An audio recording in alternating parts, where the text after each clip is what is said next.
The David type, the wounded soldier. What's the other?" "We don't know." Klaus pointed up at the wall.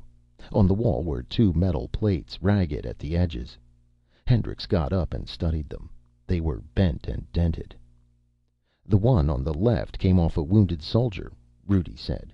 "We got one of them. It was going along toward our old bunker. We got it from the ridge, the same way we got the David tagging you." The plate was stamped 1V. Hendricks touched the other plate. "And this came from the David type?" "Yes." The plate was stamped 3V. Klaus took a look at them, leaning over Hendrix's broad shoulder. "You can see what we're up against. There's another type. Maybe it was abandoned. Maybe it didn't work. But there must be a second variety. There's 1 and 3. "You were lucky," Rudi said. "The David tagged you all the way here and never touched you. Probably thought you could get it into a bunker somewhere." "One gets in and it's all over," Klaus said. "They move fast. One lets all the rest inside. They're inflexible. Machines with one purpose. They were built for only one thing." He rubbed sweat from his lip. "We saw." They were silent. "Let me have another cigarette, Yank," Tasso said. "They're good. I almost forgot how they were." It was night. The sky was black. No stars were visible through the rolling clouds of ash. Klaus lifted the lid cautiously so that Hendricks could look out. Rudi pointed into the darkness. "Over that way are the bunkers, where we used to be. Not over half a mile from us. It was just chance Klaus and I were not there when it happened. Weakness. Saved by our lusts." "All the rest must be dead," Klaus said in a low voice. It came quickly. "This morning the Politburo reached their decision. They notified us. Forward command. Our runner was sent out at once. We saw him start toward the direction of your lines. We covered him until he was out of sight." "Alex Radrivsky. We both knew him. He disappeared about 6 o'clock. The sun had just come up. About noon, Klaus and I had an hour relief. We crept off, away from the bunkers. No one was watching. We came here. There used to be a town here, a few houses, a street. This cellar was part of a big farmhouse.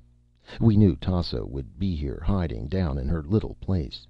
We had come here before. Others from the bunkers came here. Today happened to be our turn." "So we were saved," Klaus said.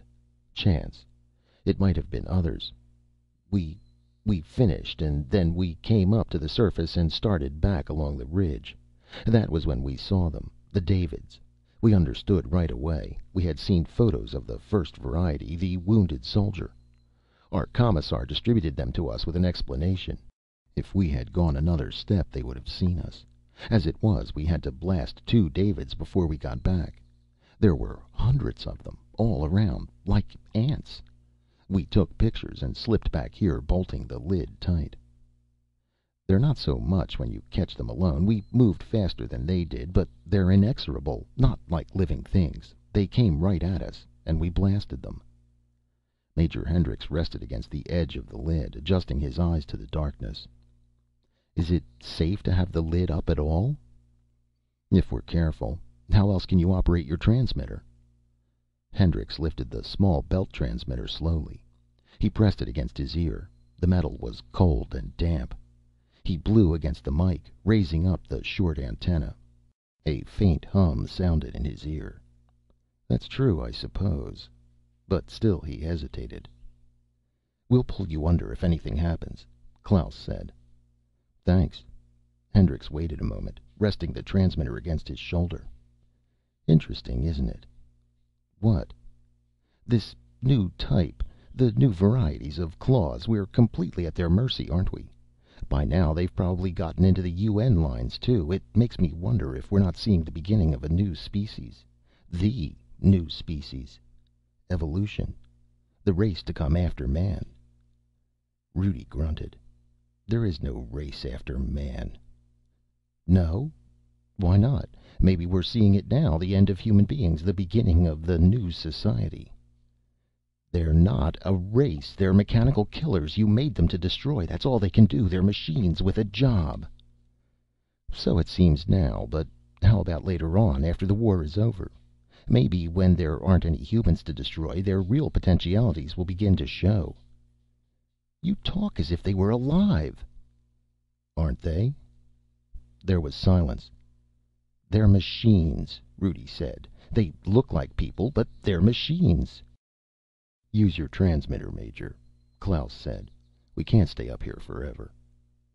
Holding the transmitter tightly, Hendricks called the code of the command bunker. He waited, listening. No response. Only silence. He checked the leads carefully. Everything was in place. "Scott," he said into the mike. "Can you hear me?" Silence. He raised the gain up full and tried again. Only static. "I don't get anything. They may hear me, but they may not want to answer." "Tell them it's an emergency." "They'll think I'm being forced to call, under your direction." He tried again, outlining briefly what he had learned. But still the phone was silent, except for the faint static. "Radiation pools kill most transmissions," Klaus said after a while. "Maybe that's it." Hendricks shut the transmitter up. "No use. No answer. Radiation pools? Maybe. Or they hear me but won't answer. Frankly, that's what I would do if a runner tried to call from the Soviet lines. They have no reason to believe such a story. They may hear everything I say. Or maybe it's too late." Hendricks nodded. "We better get the lid down," Rudi said nervously. "We don't want to take unnecessary chances."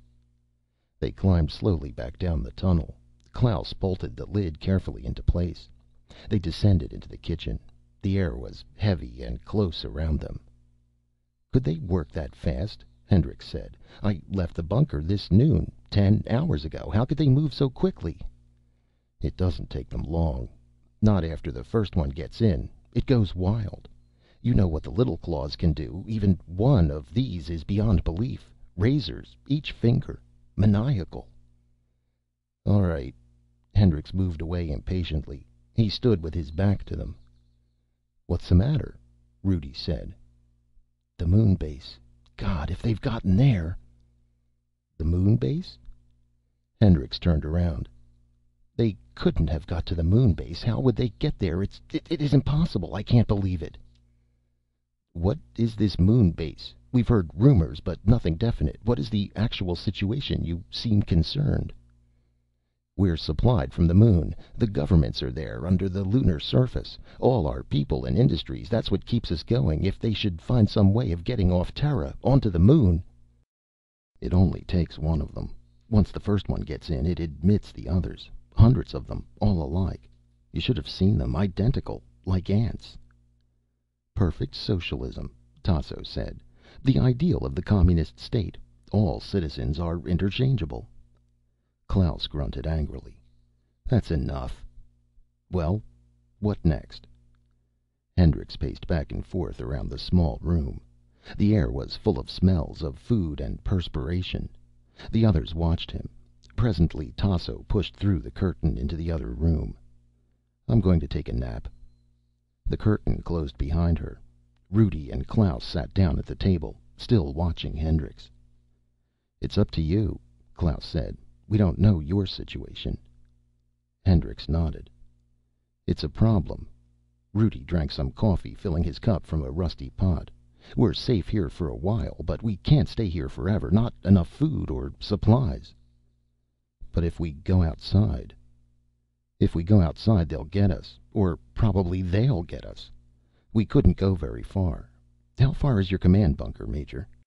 3 or 4 miles. "We might make it. The four of us. 4 of us could watch all sides. They couldn't slip up behind us and start tagging us. We have 3 rifles. 3 blast rifles. Tasso can have my pistol." Rudi tapped his belt. "In the Soviet Army, we didn't have shoes always, but we had guns. With all 4 of us armed, one of us might get to your command bunker. Preferably you, Major." "What if they're already there?" Klaus said. Rudi shrugged. "Well, then we come back here." Hendricks stopped pacing. "What do you think the chances are they're already in the American lines?" "Hard to say. Fairly good. They're organized. They know exactly what they're doing. Once they start, they go